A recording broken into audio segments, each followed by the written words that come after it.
Sürpriz mi? Ay çok teşekkür ederim. Çok şaşırdım. Ben tutarım. Hiç aklıma gelmez. Ben seni bağladım senin için. Öpüleyim mi burada hemen? Yok.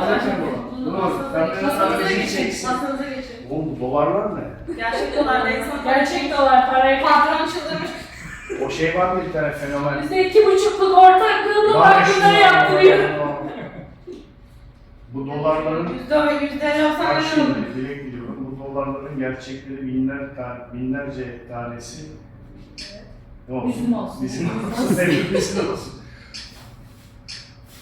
Ulan para da Ne oldu dolarlara görünce sağlık dileğin olsun da. Vay bu yazıyı kim yazdı ya? Şöyle masaya doğru bir tarafa doğru. Bence buraya geçeyim. Ya. Şurayı çek oğlum bak efsaneler yalnız yürür demiş. Çok güzel. Etkileyici sözler. Tabii ki.